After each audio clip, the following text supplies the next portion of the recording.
তাহলে আল্লাহর কোরআনের দাম তার চেয়ে কম না বেশি? আরো জোরে বলেন, কম না বেশি? আল্লাহর কোরআনের দাম তার চেয়ে বেশি। এটা এমন একটা কিতাব, যেই কিতাব ধরলেও নেকি হয়, দেখলেও নেকি হয়, স্পর্শ করলেও নেকি হয়, মোহাব্বত করলেও নেকি হয়, সহযোগিতা করলেও নেকি হয়। যে কোনোভাবে আল্লাহর কোরআনের সংস্পর্শ আসলেই আল্লাহর কোরআন দুনিয়ার ভিতরে তাকে দামি বানায়া দেয়। কথা বলেন, কথা বলেন, ঠিক না ঠিক জোরে বলেন। বহুত মুফাসসিরিনে কেরামগণ তাফসীর লিখেছেন, ৮০ জিলদ ৮০ খণ্ড তাফসীর লিখেছেন। সূরা ফাতিহার তাফসীর লিখেছেন ৮০ খণ্ড। লেখার পরে বলছেন যে আমি তাফসীরের জগতের এই সমুদ্রে আমি ডুব দিয়েছিলাম কিছু লেখার জন্য, মানিক মুক্তা কোরআনের জন্য পাই নাই, কিছু ঝিনুক পেয়েছি। আমি খুব সামান্যই পেয়েছি, যা পেয়েছি এটা অতি সামান্য। এক মহাসমুদ্র যার কোনো কুল কিনারা নেই। কোরআন এমন এক মহাসমুদ্র যার কোনো কুল কিনারা নাই। এই পৃথিবীর শ্রেষ্ঠ সম্পদ কোরআনে কারীম। এই জন্যই তো নবীজি বলেছেন, এই কোরআন যারা পড়ে আর যারা পড়ায় এরাই পৃথিবীর শ্রেষ্ঠ সন্তান। সুবহানাল্লাহ বলে। এই কথা আমি বলি নাই, এই সার্টিফিকেট দিয়েছেন বিশ্বনবী মুহাম্মদুর রাসূলুল্লাহ সাল্লাল্লাহু আলাইহি ওয়াসাল্লাম। নবীজি বলেন, এটা এমন এক কিতাব, এটা যে পড়ে সেও দুনিয়ার মধ্যে সবচেয়ে দামি, আর যে পড়ায় তারাও এই পৃথিবীর সবচেয়ে দামি। কারণ কোরআনে কারীম নিয়েই তো আলোচনা। কোরআনের চেয়ে বড় এই পৃথিবীতে আর কি আছে? কোরআনের চেয়ে দামি এই পৃথিবীতে আর কি আছে? বলুন, কিছু আছে? নেই। কোরআনের চেয়ে দামিও কিছু নেই, কোরআনের চেয়ে বড়ও কিছু নাই।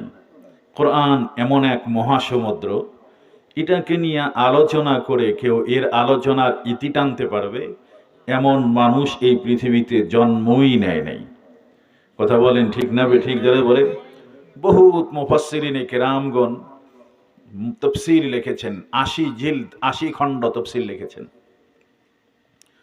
সূরা ফাতিহার তাফসীর লিখেছেন ৮০ খণ্ড। লেখার পরে বলছেন যে আমি তাফসীরের জগতের এই সমুদ্রে আমি ডুব দিয়েছিলাম কিছু লেখার জন্য, মানিক মুক্তা কোরআনের জন্য পাই নাই, কিছু ঝিনুক পেয়েছি।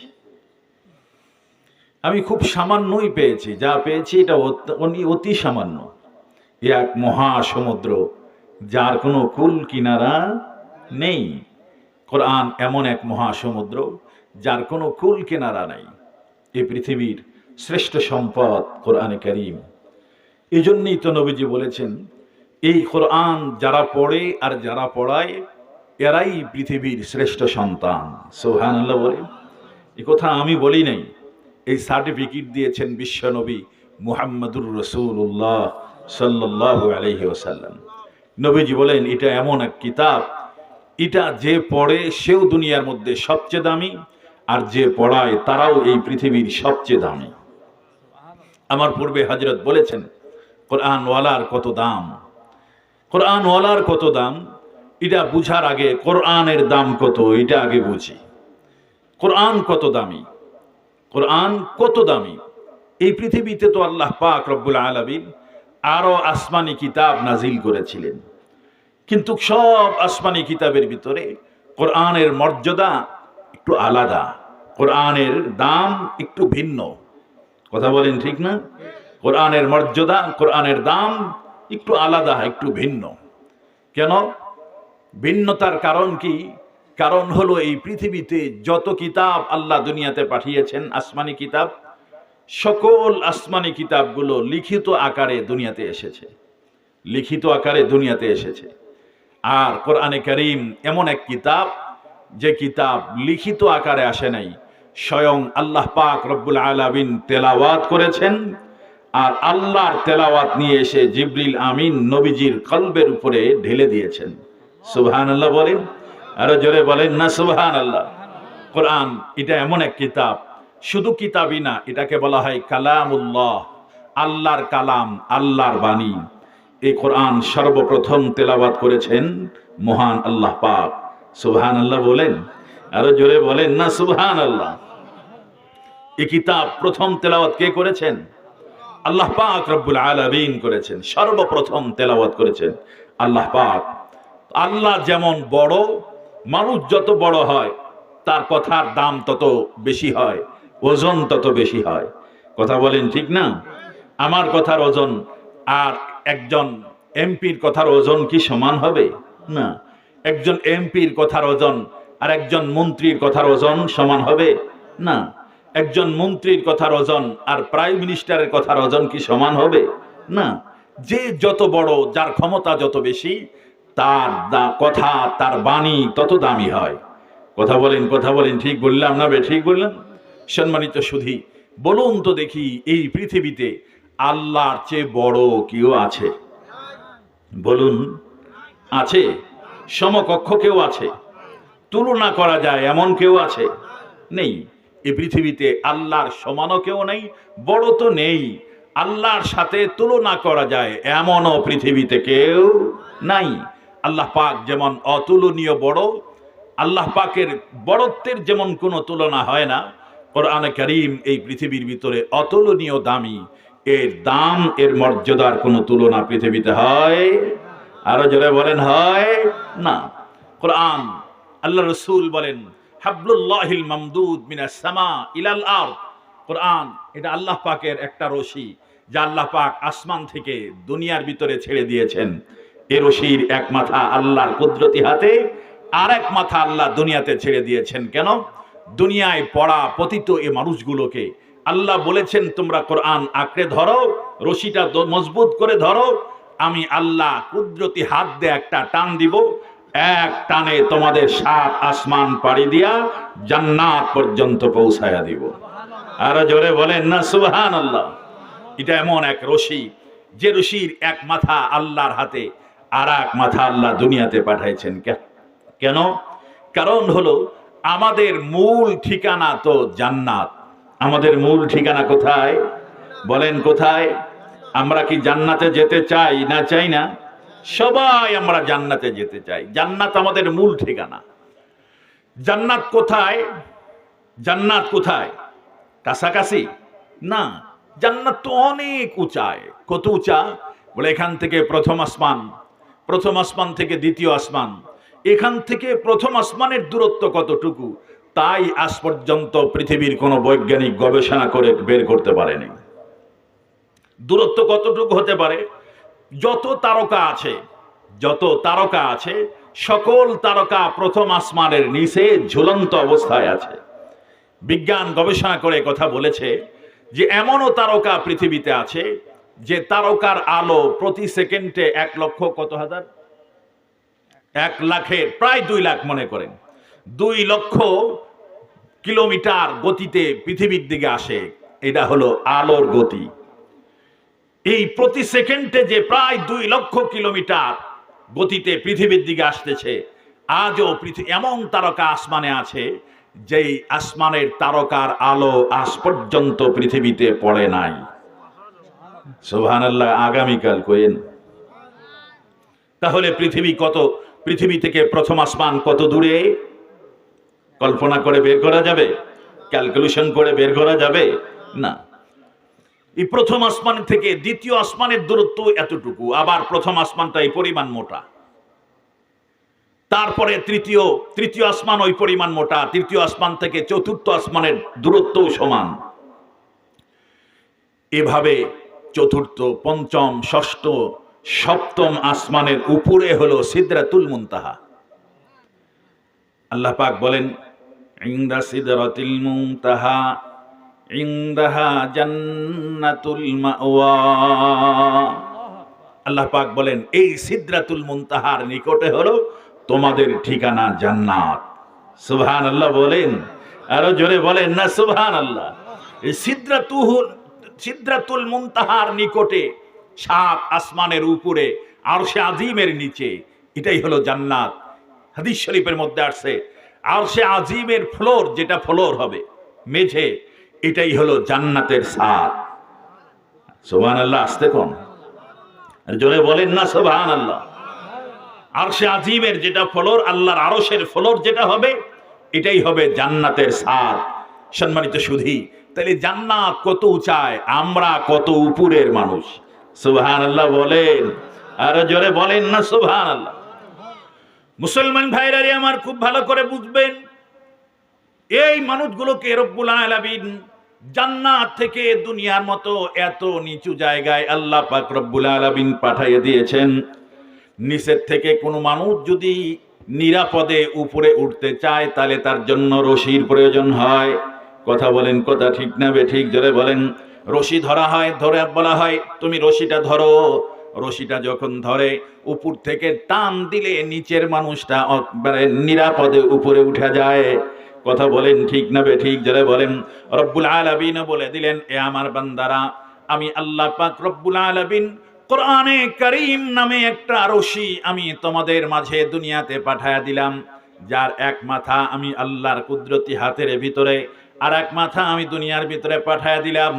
আর আমি ঘোষণা করে দিলাম, ওয়াতাসিমু বিহাবলিল্লাহি জামিআ। মুসলমান ভাইরা আমার, রব্বুল আলামিন বললেন, এ দুনিয়ার মানুষ, তোমরা সকলেই মিলে আল্লাহর রশি কোরআনটাকে মজবুত করে ধরো। যদি তোমরা কোরআনটাকে মজবুত করে ধরতে পারো, আল্লাহ পাক বলেন আমি একটা কুদরতি টান দিব আর তোমাদেরকে নিরাপদে জান্নাতের মেহমান বানায়া দিব। বড় দাম এ কোরআনের, এমন এক কিতাব, এই কোরআনের সংস্পর্শ ছোঁয়া যেখানে লেগেছে কোরআন তাকেই দামি বানায় দিয়েছে। কথা বলেন, কথা বলেন, ঠিক না ঠিক? যারা বলেন, যেখানে কোরআনের ছোঁয়া লেগেছে কোরআন তাকেই দামি বানায়ছে। যেখানে কোরআনের স্পর্শ লেগেছে সেখানেই তাকে কোরআন তাকে দামি বানায় দিয়েছে। এ কোরআন এক পরশ পাথর, কোরআন এক পরশ পাথর, এর সংস্পর্শে আসলেই দামি হওয়া যায়। খুব ভালো করে বুঝবেন, এই পৃথিবীতে কেউ যদি দামি হতে চায়, সফল হতে চায়, তাহলে অবশ্যই তাকে আসতে হবে আল্লাহর কোরআনের কাছে। কথা বলেন, কথা বলেন, ঠিক তবে ঠিক জোরে বলেন। অবশ্যই তাকে আসতে হবে আল্লাহর কোরআনের কাছে। কোরআন ছাড়া এই পৃথিবীতে দামি হওয়ার কোনো পথ, আরো জোরে বলেন, পথ আছে? আবার বলেন, আছে? নেই। কোরআন ছাড়া এই পৃথিবীতে দামি হওয়ার কোনো পথ নাই। দামি হওয়া তো দূরের কথা, যার ভিতরে কোরআন নাই, আল্লাহর ভাষায় সে মানুষ হতে পারে নাই। মুসলমান ভাইরা রে আমার, খুব ভালো করে বুঝবেন, লম্বা আলোচনা আমি করব না। লম্বা আলোচনা করার মতো সময় নাই, সুযোগও নাই, পরিবেশ নাই, পরিস্থিতিও নাই। আমি খুব সংক্ষিপ্তভাবে কোরআনের মর্যাদা কতটুকু আমি শুধু আপনাদের একটু বুঝাইয়া দিতে চাই। ও মুসলমান, খুব ভালো করে বুঝবেন, কোরআনের দাম বোঝার জন্য আমরা আরো দুইটা জিনিসের দাম আগে বুঝি। ও মুসলমান, খুব ভালো করে বুঝবেন, আল্লাহ পাক রব্বুল আলামিন এই পৃথিবীতে যত ঘর বানাইয়েছেন, সকল ঘরের ভিতরে সবচেয়ে দামি ঘরটার নাম কি? আপনারা কি বলতে পারবেন? কি ঘর? জোরে বলেন, আরো জোরে বলেন না, কি ঘর? আল্লাহর ঘর, খানায় কাবা, কাবা ঘর এই পৃথিবীর সবচেয়ে বড় সেরা ঘর, সবচেয়ে দামি ঘর। কথা বলেন, ঠিক বললাম না বেঠিক বললাম? জোরে বলেন। এই পৃথিবীতে আল্লাহর ঘর, কাবা ঘরের চেয়ে দামি কোনো ঘর কি দুনিয়ার ভিতরে আর আছে? আরো জোরে বলেন, আছে? আল্লাহ পাক নিজের ঘর সম্পর্কে নিজেই বলেন, ইন্না আউওয়ালা বাইতিন বুযিআ লিন-নাসি লাল্লাযী বিবাক্কাতা মুবারাকান ওয়া হুদাল লিল আলামিন। আল্লাহু আকবার বলেন, আল্লাহু আকবার। মুসলমান ভাইরা আমার, কাবা ঘরের কত দাম! আল্লাহ পাক বলেন, এই পৃথিবীতে চলার জন্য যেই পরিমাণ আল্লাহর রহমত আর বরকত, যেই পরিমাণ রহমত আর বরকতের প্রয়োজন হয়, আল্লাহ পাকের পক্ষ থেকে টোটাল রহমত আর বরকত গুলো আল্লাহ পাকের আরশে আজিম থেকে ডাইরেক্ট আল্লাহর ঘর খানায় কাবার উপরে অবতীর্ণ হয়। সুবহানাল্লাহ বলেন না সুবহানাল্লাহ? আমি আপনাদের জিজ্ঞেস করি, বলুন তো দেখি, আল্লাহর রহমত ছাড়া দুনিয়াতে বেঁচে থাকা সম্ভব? আরো জোরে বলেন, সম্ভব?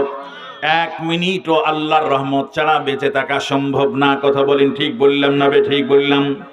ও মুসলমান, এই রহমত, যত বরকত আল্লাহ পাক রব্বুল আলামিন দুনিয়াতে পাঠান, যে রহমত আর বরকতের কারণে আমাদের মতো গুনাহগার গুলো বেঁচে থাকার মতো সুযোগ আমরা পেয়েছি, এই সকল রহমত আর বরকত গুলো আল্লাহর ঘর খানায় কাবার উপরে নাজিল হয়। আল্লাহর পয়গম্বর বলেন, রহমত গুলো আল্লাহর ঘরের উপরে নাজিল হওয়ার পর এই রহমতগুলো আল্লাহর ঘরের ভিতরে কুক্ষিগত করে রাখা হয় না, বরং রহমতগুলোকে আল্লাহর ঘর থেকে বন্টন করা হয়। পৃথিবীর আনাচে কানাচে যতগুলো মসজিদ আছে সব মসজিদের ভিতরে আল্লাহর রহমতগুলো বন্টন হয়। সব মসজিদের ভিতরে আল্লাহর রহমত ওখান থেকে বন্টন হয়ে আসে। ও মুসলমান, এই জন্য হাদিস শরীফের মধ্যে আসছে আল্লাহর রহমত মসজিদের ভিতরে সর্বপ্রথম কোথায় নাজিল হয়? কয় সর্বপ্রথম আল্লাহর রহমত নাজিল হয় ইমাম সাহেবের উপরে। তারপরে কোথায়? কয় ইমাম সাহেবের ডাইরেক্ট পিছনে যিনি দাঁড়ায়, তারপরে আল্লাহর রহমত দ্বিতীয় নম্বরে সে প্রাপ্ত হয়। এরপরে প্রথম কাতারে, তারপরে দ্বিতীয় কাতারে, তারপরে তৃতীয় কাতারে রহমত বন্টন হয়। শুধু তাই না মুসলমান, আমি যদি খানায়ে কাবার ইতিহাস, খানায়ে কাবার ফজিলতের উপরে বর্ণনা করি তাহলে কমপক্ষে 2-4 ঘন্টা বর্ণনা করে শেষ করা যাবে না। আমি শুধুমাত্র আপনাদেরকে কোরআনের মর্যাদা বোঝানোর জন্য খানায়ে কাবার 2-1টা মর্যাদার কথা বলি। এটা এত বড় দাম, তামাম দুনিয়ার লক্ষ লক্ষ মানুষ হাজার কোটি টাকা, লক্ষ টাকা ব্যয় করে এক নজর আল্লাহর ঘর দেখার জন্য সুদূর মক্কায় চলে যায়। কথা বলেন, ঠিক বললাম না বেঠিক বললাম? জোরে বলেন। এটা এত দামি ঘর, দুনিয়ার এমন কোন মুমিন এই পৃথিবীতে নাই যার ভিতরে ঈমান আছে আর আল্লাহর ঘর দেখার মতো স্পৃহা বা তামান্না তার অন্তরে নাই। কথা বলেন ঠিক না বেঠিক? জোরে বলেন। এমন মুমিন কি দুনিয়ার ভিতরে পাওয়া যাবে? আরো জোরে বলেন না পাওয়া যাবে না। পৃথিবীর সব মুমিনের অন্তরের ভিতরে আল্লাহর ঘর দেখার তামান্না আছে না নাই? আপনাদের আছে না নাই? বলেন, আপনাদের সবার আছে না নাই? দোয়া করেন আল্লাহ, আমাদের আল্লাহ পাক রব্বুল আলামিন এই মাহফিলের ভিতরে যত মানুষ উপস্থিত হয়েছেন সকলকে একবারের জন্য হলেও যেন আল্লাহর ঘরের জিয়ারত নসিব করে দেয়। বলেন আমিন। মুসলমান ভাইরা আমার, কত বড় দামি ঘর! বলে যে ঘরের দিকে তাকায়া দোয়া করলে আল্লাহ পাক দোয়া কবুল করে নেয়। প্রথম যখন নজর পড়ে আল্লাহর ঘর, নজর পড়ার সাথে সাথে আল্লাহর বান্দারা সেখানে ইজ্জতের খাতিরে দাঁড়ায়া যায়। কিতাবের ভিতরে হাদিস শরীফের মধ্যে নবীজি বলেছেন, দাঁড়ানোর পরে প্রথম নজর পড়ার পরে আল্লাহর কোনো বান্দা যদি আল্লাহর কাছে চায়, যা চাবে চাইতে দেরি হয় আল্লাহ পাক রব্বুল আলামিন তাকে দিতে দেরি করে না। আল্লাহর ঘর তার ইজ্জত আর সম্মানের খাতিরে আল্লাহর বান্দা চাইতে দেরি, আল্লাহ পাক রব্বুল আলামিন কবুল করতে দেরি করেন না। মুসলমান ভাইরা আমার, শুধু তাই না, এই ঘরটা কত বড় দাম! বলে কোন মানুষ যখন ইহরামের কাপড় পরে 7টা চক্কর আল্লাহর ঘরের চতুর্দিকে 7টা তওয়াফ যখন করে, চক্কর যখন দেয়, আল্লাহ পাক রব্বুল আলামিন আল্লাহর বান্দার জীবনের সব গুনাহ খাতাগুলো ঝরায়া দেয়। সুবহানাল্লাহ বলেন। বড় দামি ঘর, যে ঘরের মুলতাজাম আছে আল্লাহর ঘরের চৌকাঠ, যেটা ধরতে পারলে মানুষ তার নিজের জীবনকেই ধন্য মনে করে। হাজরে আসওয়াদ যেখানে রাখা, চুম্বন করলে মানুষের জিন্দেগির সব গুনাহ মাফ। কথা বলেন ঠিক না বেঠিক? জোরে বলেন। মাকামে ইব্রাহিম যেখানে দোয়া করলে দোয়া কবুল হয়, মিজাবে রহমত যেখানে দোয়া করলে দোয়া কবুল হয়, হাতিমে কাবা যার ভিতরে দোয়া করলে দোয়া কবুল হয়, ও মুসলমান রুকনে ইয়ামানি যেখানে স্পর্শ করে দোয়া করলেও দোয়া কবুল হয়। কথা বলেন ঠিক বললাম না বেঠিক বললাম? জোরে বলেন। ও মুসলমান, এত বড় দামি ঘর, ওই ঘরের কারণে আল্লাহ পাক শুধু ঘরটা না পুরা এরিয়াটাকেও আল্লাহ পাক দামি বানায় দিয়েছেন। কত বড় দাম! আল্লাহর পয়গম্বর বলেন, বিশ্বনবী বলেন, পুরা হেরেমের যে এরিয়া আছে আল্লাহর ঘরের কারণে একটা এরিয়া দিয়েছে নবীজি, এখান থেকে নিয়ে পর্যন্ত, এই জায়গা থেকে নিয়ে এই জায়গা পর্যন্ত পুরা এলাকাটাই হলো হেরেমের এরিয়া। বিশ্বনবী বলেন, কোন মানুষ যদি হেরেমের এরিয়ার ভিতরে একটা মাত্র নেকির কাজ করে, আল্লাহ পাক রব্বুল আলামিন তার আমলনামার ভিতরে 1 লক্ষ নেকি তার আমলনামায় লেখা দেয়। আল্লাহর ঘরে কেউ যদি 1 টাকা দান করে, হেরেমের এরিয়ার ভিতরে কেউ যদি 1টা টাকা মাত্র দান করে, তাহলে 1 লক্ষ টাকা দান করার নেকি আল্লাহ পাক রব্বুল আলামিন তার আমলনামার ভিতরে লিখে দেয়। কেউ যদি 2 রাকাত নামাজ পড়ে হেরেমের এরিয়ার ভিতরে, আল্লাহ পাক রব্বুল আলামিন তার আমলনামার ভিতরে 2 লক্ষ রাকাত নামাজের নেকি তার আমলনামায় লিখে দেয়। কেউ যদি একবার সুবহানাল্লাহ বলে 1 লক্ষ বার সুবহানাল্লাহ বলার নেকি তার আমলনামার ভিতরে লিখে দেয়। ও মুসলমান, বলুন তো দেখি, এর চেয়ে দামি, এর চেয়ে দাম, এর চেয়ে মর্যাদার কোনো ঘর কি আল্লাহর দুনিয়াতে আর আছে? এমন একটা ঘর যে ঘরের দিকে তাকাইলেও নেকি হয়, যে ঘরের সামনে বসে থাকলেও নেকি হয়, মুহাব্বত করলেও নেকি হয়, যে ঘরকে দেখলেও নেকি হয়, মুহাব্বত করলেও নেকি হয়। কথা বলেন, কথা বলেন, ঠিক না বে ঠিক? জোরে বলেন।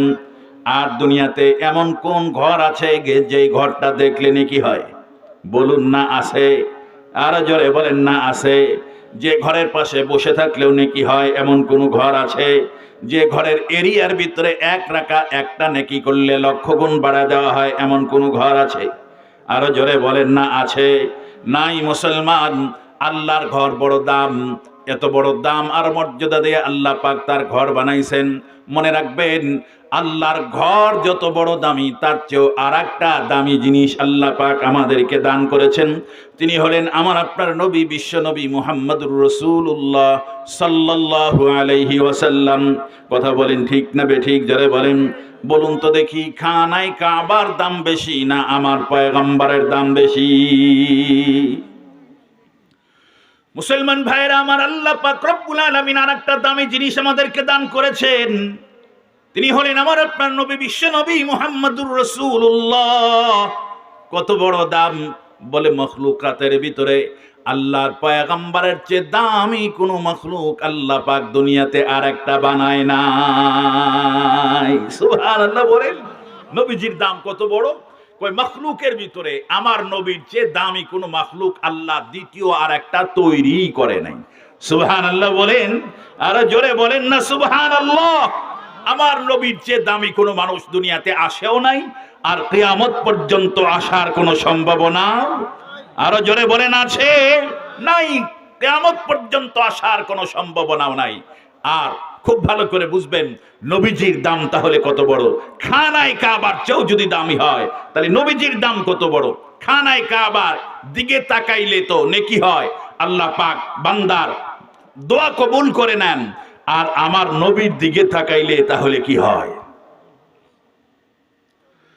মুসলমান ভাইরা আমার, খুব ভালো করে বুঝবেন আমার পয়গম্বরের দাম কত বেশি। খানায়ে কাবার দিকে তাকাইলে বান্দার দোয়া আল্লাহ পাক রব্বুল আলামিন কবুল করে নেন। আল্লাহ পাক বান্দার আমলনামার ভিতরে নেকি লিখে দেন।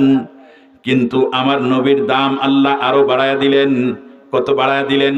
বলে কোন মানুষ যদি ঈমানের সাথে, মুহাব্বতের সাথে এক নজর আমার পয়গম্বরকে যদি দেখে, মাত্র একবার দেখেছেন, ঈমান আর মুহাব্বতের সাথে যদি দেখেছেন, তার জন্য আল্লাহ পাক রব্বুল আলামিন চিরদিনের জন্য জাহান্নামের আগুন হারাম করে দেয়। সুবহানাল্লাহ বলেন না সুবহানাল্লাহ। একবার মাত্র যদি কেউ দেখছেন পয়গম্বরকে জীবিত অবস্থায়, তার জন্য জাহান্নামের আগুন হারাম। সাহাবীর খাতার ভিতরে তার নামটা লেখা হয়ে যায়। একজন সাহাবীর মর্যাদা কত বেশি জানেন? আমাদের আহলে সুন্নাত ওয়াল জামাতের আকীদা হলো, একজন আদনা সাহাবীর মর্যাদা এত বেশি, তামাম পৃথিবীর সব আউলিয়া, গাউস, কুতুব, আব্দুল কাদের জিলানী থেকে নিয়ে শুরু করে খাজা মঈনুদ্দিন চিশতি রহমাতুল্লাহি আলাইহি পর্যন্ত এমন দুনিয়ার বড় বড় আল্লাহর ওলিদেরকে যদি এক পাল্লায় তুলে দেওয়া হয়, আর পয়গম্বরকে মাত্র এক নজর দেখেছেন এমন একজন সাহাবীকে যদি এক পাল্লায় তুলে দেওয়া হয়, তাহলে আল্লাহর কসম সাহাবীর পায়ের মর্যাদার পাল্লাটাই ভারী হয়ে যাবে। সুবহানাল্লাহ বলেন না সুবহানাল্লাহ। এত বড় দাম সাহাবায়ে কেরামের। নবীজিকে মাত্র একবার যদি কেউ দেখে, তাহলে পয়গম্বর একবার দেখার কারণে তার জন্য জাহান্নামের আগুন হারাম। সুবহানাল্লাহ বলেন। মুসলমান ভাইরা আমার, খুব ভালো করে বুঝবেন। আপনারা আমরা বলতে পারি, হুজুর আমাদের কি দোষ? আল্লাহ পাক তোমাদেরকে দুনিয়ার আখিরি জামানার ভিতরে পাঠাইছেন। নবীজি যদি দুনিয়ার ভিতরে এখন বেঁচে থাকতেন, তাহলে আমরাও আল্লাহর পয়গম্বরকে দেখতাম। নবীজিকে দেখে আমাদের জন্য জাহান্নামের আগুন হারাম করে নিতাম। কথা বলেন, ঠিক বললাম না বেঠিক বললাম? নবীজি যদি দুনিয়ার ভিতরে বেঁচে থাকতেন, তাইলে আমার মনে হয় আমাদের দেশের যত মানুষ আছে নিজের সহায় সম্পত্তি বিক্রি করে হলেও এক নজর পয়গম্বরের চেহারা দেখার জন্য সুদূর মদিনায় চলে যেতাম। কথা বলেন, ঠিক বললাম না বেঠিক বললাম? জোরে বলেন। এখন তো পয়গম্বর নাই, তাহলে আমাদের জন্য আল্লাহ পাক কি রাখছেন? আল্লাহর পয়গম্বর আমাদের জন্য এমন কি সুযোগ করে দিলেন? নবীজি বলেন, আমার উম্মতেরা, তোমরা এই কথা শোনার পরে যেন তোমরা হয় হতাশা না হও যে সাহাবায়ে কেরাম নবীকে দেখে সাহাবায়ে কেরাম তাদের জীবনের সব গুনাহ মাপ নিয়ে তারা জান্নাতের অধিকারী হয়ে গেছেন। আমাদের জন্য নবীজি কি রেখে গেলেন? হতাশা হয় না। নবীজি বলেন, আমি দুনিয়া থেকে চলে যাওয়ার পরে আমার কোনো উম্মত, নারী হোক আর পুরুষ হোক, আমার কোনো উম্মত যদি আমাকে এক নজর স্বপ্ন যুগেও যদি এক নজর দেখে, নবীজি বলেন ওয়াজাবাত লাহু শাফাআতি, তার জন্য সুপারিশ করে জান্নাত পর্যন্ত পৌঁছায় দেওয়া আমি পয়গম্বরের জন্য ওয়াজিব হয়ে যায়। সুবহানাল্লাহ বলেন না সুবহানাল্লাহ? এমন একজন পয়গম্বর জীবিত অবস্থায় দেখলেও যার জন্য, তার জন্য জাহান্নামের আগুন হারাম, আর ইন্তেকালের পরে আল্লাহর পয়গম্বরকে কোনো মানুষ যদি স্বপ্ন যুগেও একবার দেখে, তার জন্য জান্নাত ওয়াজিব হয়ে যায়। সুবহানাল্লাহ বলেন। শাইখুল হাদিস আল্লামা জাকারিয়া রাহমাতুল্লাহি আলাইহি ফাযাইলে তাবলীগ যিনি লিখেছেন, উনি ওনার কিতাবের ভিতরে লিখছেন, হাশরের ময়দানে যে মানুষগুলো দুনিয়ার হায়াতের জিন্দেগিতে আমার পয়গম্বরকে একবার স্বপ্ন দেখেছেন, হাশরের ময়দানে কোটি কোটি মানুষের ভিতর থেকে আল্লাহর পয়গম্বর এই মানুষগুলোকে খুঁজে খুঁজে বের করে নয়, আমার পয়গম্বর নিজে বাস্তবিক শরীর নিয়ে তার সাথে দ্বিতীয়বার সাক্ষাৎ করবেন। সুবহানাল্লাহ বলেন না সুবহানাল্লাহ? দুনিয়ার জগতে যারা নবীকে একবার স্বপ্ন দেখেছেন, হাশরের ময়দানে পয়গম্বর এই মানুষগুলোকে খুঁজে বের করে নিজে দ্বিতীয়বার আবার সাক্ষাৎ দিবেন। সুবহানাল্লাহ বলেন। নবীজি সাক্ষাৎ দেওয়ার পরে আল্লাহর পয়গম্বর সুপারিশের একটা মালা তার গলার ভিতরে পরায়া দিবেন। সুবহানাল্লাহ বলেন না সুবহানাল্লাহ? সুপারিশের একটা মালা তার গলার ভিতরে পরায়া দিবেন। ওই মানুষগুলো যখন আল্লাহর পয়গম্বরের সুপারিশের মালা নিয়ে যখন ঘুরবে, ফেরেশতারা তখন ডেকে বলবে, আরে ভাই, তোমরা এখানে ঘোরো কেন? তোমরা তো ভিআইপি পারসন, মুহাম্মদুর রাসূলুল্লাহর সুপারিশ প্রাপ্ত, তোমরা তো এই ময়দানের ভিতরে ভিআইপি পারসন, এখনো ময়দানের ভিতরে ঘোরো কেন? কি হবে? এখান দিয়ে এভাবে ঘুরতেছে কেন? লোকজন তখন বলবে, কোথায় যাব? কয়, তোমাদের জায়গা তো এখানে না, ওই যে ওই দিকে যাও, ওখানে যায় দেখো তোমার নবী, তোমার পয়গম্বর হাউজে কাউসারের পেয়ালা নিয়ে তোমাদের অপেক্ষায় দাঁড়ায় আছে। যাইতে দেরি, তোমাদেরকে হাউজে কাউসারের পানি পান করাইতে দেরি করবে না। মুসলমান ভাইরা রে আমার, খানায়ে কাবাকে স্পর্শ করলে নেকি হয়, আমার পয়গম্বরকে স্পর্শ করলে নেকি হয় না? হয় না? কথা বলেন, হবে না হবে না? খানায়ে কাবাকে স্পর্শ করলে নেকি হয়, আমার পয়গম্বরকে স্পর্শ করলে নেকি হবে কি হবে না? কত নেকি হয়? কিতাবের হাদিস শরীফের মধ্যে আছে, কোনো মানুষ যদি পয়গম্বরের দেহের সাথে তার দেহের যেই জায়গাটা টাচ লাগছে, নবীজির দেহের সাথে নিজেদের দেহের কোনো জায়গা যদি টাচ লাগে, মিলে যদি যায়, কিতাবের ভিতরে লেখে এই মানুষটা কোনোদিন জাহান্নামের আগুনে আর জ্বলবে না। সুবহানাল্লাহ বলেন না সুবহানাল্লাহ? খানায়ে কাবার উপরে আল্লাহর রহমত নাজিল হয়, আর আল্লাহ পাক রব্বুল আলামিন আমার আপনার পয়গম্বরকে, নিজের পয়গম্বরের খোদ নবীজির দেহটাকেই রহমত করে দিয়েছেন। সুবহানাল্লাহ বলেন না সুবহানাল্লাহ? খানায়ে কাবার উপরে তো আল্লাহর রহমত নাজিল হয়, আর আমার আপনার পয়গম্বরকে আল্লাহ বলেন, ওমা আরসালনাকা ইল্লা রাহমাতাল লিল আলামিন। নবী গো, খানায়ে কাবার উপরে প্রতিদিন আমি 120টা করে রহমত নাজিল করি, আর আমি আপনাকে পুরা দেহটাকে রহমতের ডিব্বা বানায়া পাঠায়া দিলাম। সুবহানাল্লাহ বলেন না সুবহানাল্লাহ? আমার পয়গম্বরের সাথে রহমত বরকত আছে না নাই? আরো জোরে বলেন, আছে না নাই? আমার পয়গম্বরের পুরা দেহটাই রহমত ছিল, বরকত দিয়ে ভরা ছিল। পয়গম্বর যেখানে গেছেন সেখানেই রহমত, যেখানে বসেছেন সেখানে রহমত, যেখানে হাত রেখেছেন সেখানেই বরকত। কথা বলেন ঠিক না বেঠিক? যারা বলেন এর প্রত্যেকটার পিছনে এক একটা করে ইতিহাস আছে, বলার মতো সময় নাই। আমি শুধু একটা কথা আপনাদের বলি, পয়গম্বর কত বড় রহমত আর বরকত। কিতাবের ভিতরে লেখে দুই এতিম সাহাবী, বাচ্চা দুই এতিম সাহাবী নবীজির কাছে আসছে। এসে ডেকে বলে, ইয়া রাসূলুল্লাহ, বড় একটা বিপদের মধ্যে পড়ে গেছি, এই জন্য আপনার কাছে আসলাম। নবীজি ডেকে বলে, কি বিপদ বলো? কয়, হুজুর আমাদের বাবা মারা গেছে, আমরা দুই ভাই, এখনো প্রাপ্তবয়স্ক হয় নাই, আমরা ছোট ছোট বাচ্চা। তে কি হয়েছে বলো? কয়, হুজুর আমার বাবা ইন্তেকালের আগে কিছু ঋণ করে গিয়েছিলেন, কিছু কর্জ নিয়েছিলেন। বাবা তো ইন্তেকাল করে চলে গেছে, এখন ওই ঋণ যারা দিয়েছিলেন, ঋণদাতারা আমাদের কাছে এসে ঋণের জন্য চাপ দিতেছে। আমাদের ঘরে যেই পরিমাণ খেজুর আমরা এবছর পেয়েছি, এই খেজুরগুলো দিয়ে যদি আমরা ঋণ দিয়ে দেই, একটা খেজুর আমাদের ঘরের ভিতরে থাকবে না। আমাদের বাসায় কাজ করার মতো, ইনকাম করার মতো দ্বিতীয় কোনো মানুষ নাই। আমরা তাদেরকে অনেক বুঝাইলাম, এবছর অর্ধেক নাও, আগামী বছর অর্ধেক নিও, কিন্তু তারা তা মানে না। এখন আমি কি করতে পারি? আমরা দুই ভাই কি করতে পারি? এই জন্য আপনার কাছে আসলাম। নবীজি ডেকে বললেন, ঠিক আছে, তোমরা যাও, বাসার ভিতরে যাও, তোমাদের বাসার সবগুলো খেজুর পেড়ে এক জায়গার ভিতরে স্তূপ করে রাখো, তারপরে আমি যাব, আর সকল যারা ঋণদাতা তাদেরকে তোমার বাসায় আসতে বলবে। মুসলমান বন্ধুরা আমার, খুব সংক্ষিপ্ত কথাগুলো বলছি। এক পর্যায়ে দুই ভাই বাসার ভিতরে চলে গেছে, তার বাসার সবগুলো খেজুর পেড়ে এক জায়গার ভিতরে স্তূপ করলেন। আল্লাহর পয়গম্বর যথাসময়ে তার বাসায় গেলেন, সকল ঋণদাতা করজদাতারা সবাই চলে আসছে। নবীজি খেজুরের স্তূপের কাছে বসলেন। আল্লাহর পয়গম্বর খেজুরের স্তূপের উপরে নিজের একটা হাত রাখলেন, আর দুই ভাইকে ডেকে বললেন, এবার তোমাদের কাছ থেকে যত মানুষ ঋণ পায়, সকলের ঋণগুলো এখান থেকে খেজুর মেপে দিয়ে পরিশোধ করতে থাকো।